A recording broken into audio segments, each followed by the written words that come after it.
Estimados amigos, como todos los domingos por vuestro programa BES TV en presente y futuro, como todos los domingos de 10 a 11 de la mañana, iniciamos con nuestra ronda de entrevistas recordándoles a nuestros usuarios y suscriptores que BES TV premia su puntualidad y su puntualidad tiene premio. Así que, estimados amigos, puntualidad con premio.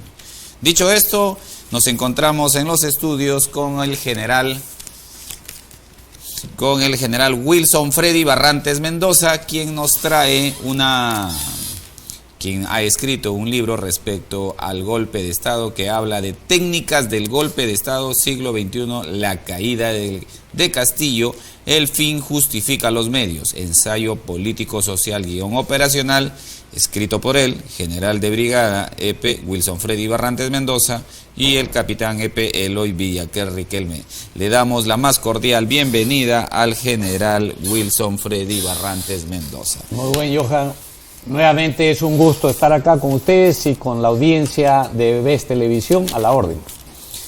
Cuéntenos, ¿qué relata usted en esta obra que nos trae acá a los estudios? Mire, este ensayo trata de mostrar a la opinión pública los esfuerzos que se hicieron desde el momento que Castillo ingresa al gobierno, de tal suerte que se esbozaron esfuerzos para inducirlo a la renuncia, la vacancia, la destitución, y ninguno de esos funcionó. Entonces quedaba un solo camino. El único camino que quedó a la luz fue hacerlo incurrir en la violación del artículo 117, en el cual el presidente puede ser destituido por cerrar el Congreso, traición a la patria y no convocar elecciones. Entonces, justamente se fabricó toda esta situación para llevarlo a ese escenario.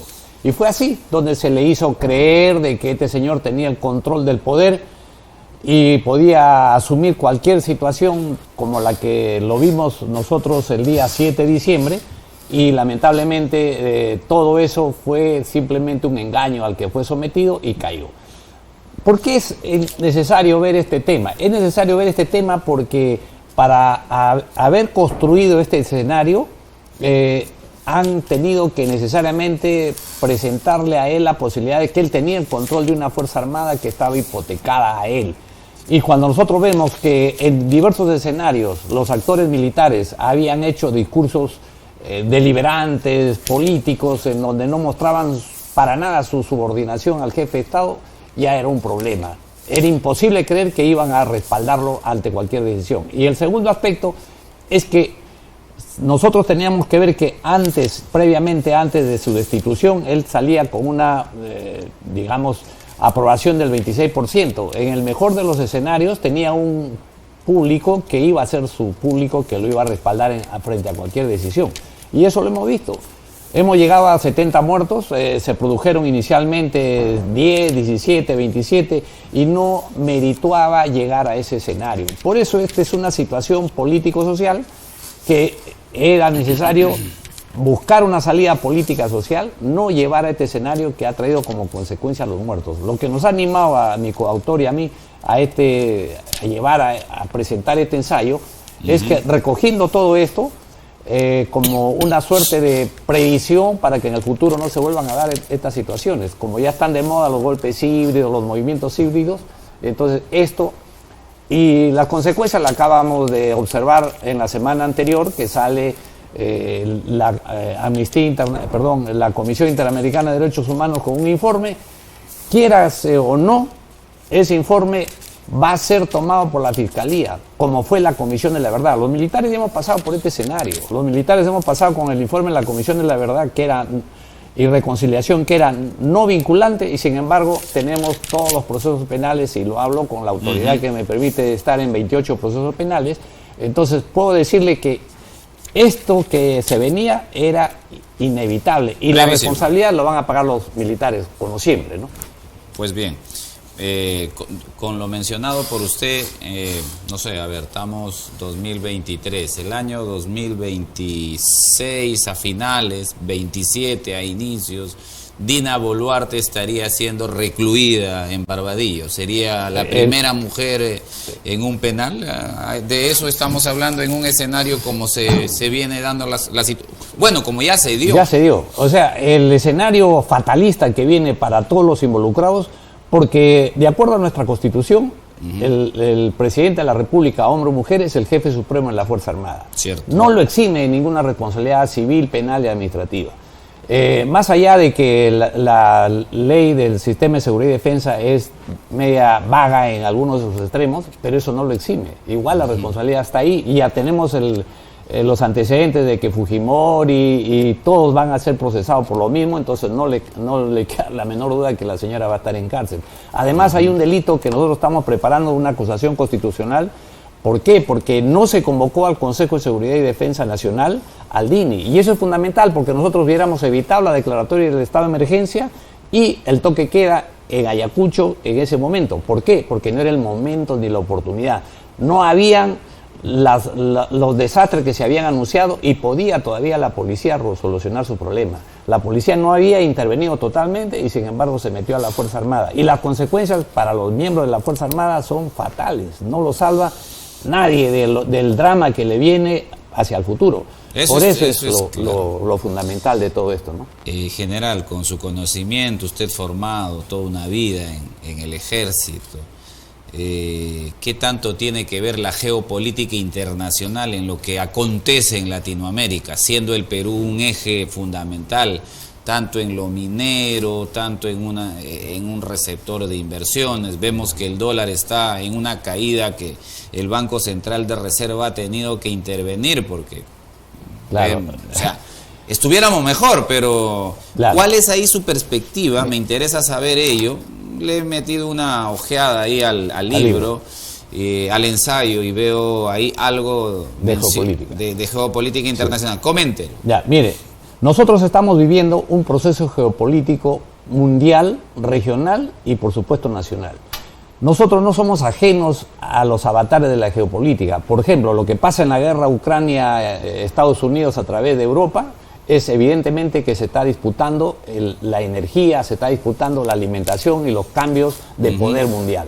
Vamos a América Latina, el mayor destino de nuestras exportaciones es China. Y por supuesto que en menor medida Estados Unidos y otros. Entonces hay una confrontación geopolítica.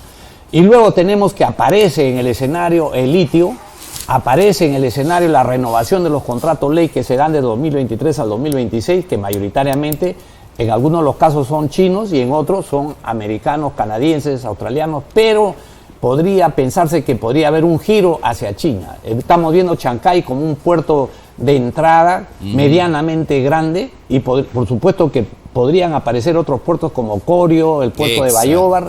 Entonces con eso tenemos la penetración hacia Brasil y por supuesto hacia el mundo a través de China. Entonces esto es una batalla geopolítica que se está dando donde lamentablemente Castillo no estaba, digamos, no era el hombre que necesitaba un sector de la política internacional para que negocie con los sectores que son oposición al otro grupo geopolítico emergente, como lo está haciendo los BRICS, como lo está haciendo todo este poder económico moderno que están prácticamente dominando el 60% de la economía mundial.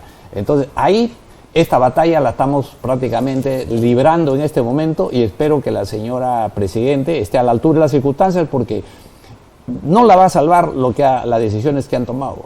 Él, Otárola, Pedro Angulo y el jefe del Comando Conjunto y todos los militares lamentablemente van a tener que pasar por el mismo tránsito que ya pasaron la década del 80 al 2000, con la diferencia que era en esa época todos estaban de acuerdo contra Fujimori y hoy todos están en contra porque se trata del respaldo que le habían dado a la señora Presidenta. Esa es la única diferencia que encuentro. El titular del Comercio del día de hoy dice, ¿no? Bueno, dicho por Dina Boluarte, yo puedo ser la jefa suprema de las Fuerzas Armadas, pero no tengo comando. O sea, ya se quiere sacudirse. Zafar la responsabilidad. ¿Cómo lo ve ahí usted, mire, primero, que ella falló al no haber convocado al DINI, que le hubiera dicho en ese momento, digamos al 12 de diciembre, le hubiera dicho: señora, no convoques al estado de emergencia, ni tampoco te vayas al toque queda, porque todavía la policía no sucedió. No lo invitaron al DINI, es una infracción constitucional. Y ahí inicia el problema, de ahí vienen los muertos, al día siguiente aparecen los heridos y los muertos.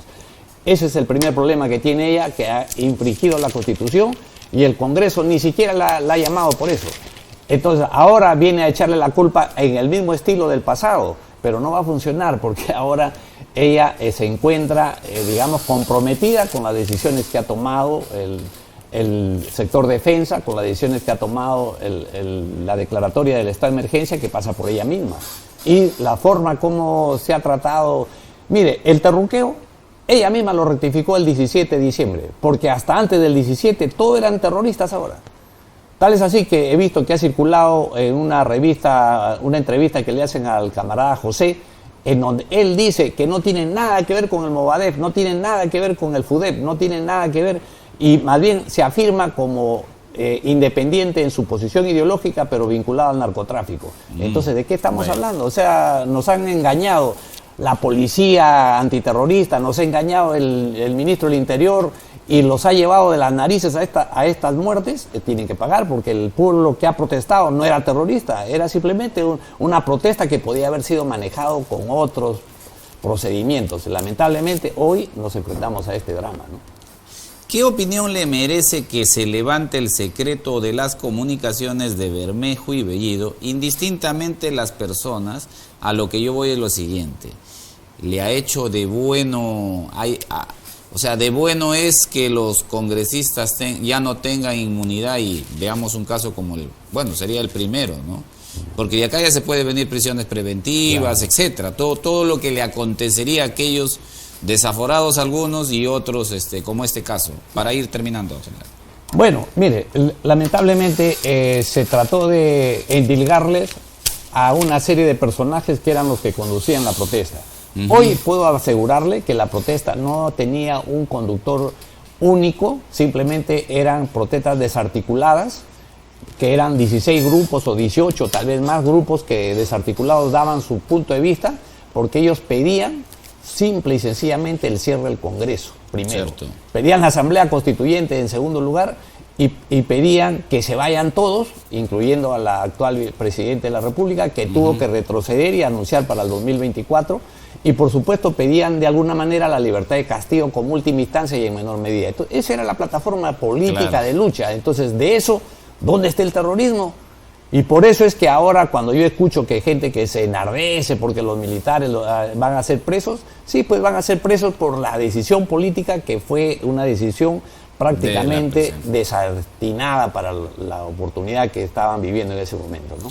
General de Brigada Wilson Freddy Barrantes Mendoza ha estado con nosotros. Le recomendamos la obra que él ha sacado, un ensayo de nombre Técnicas del Golpe de Estado, siglo XXI, la caída de Castillo.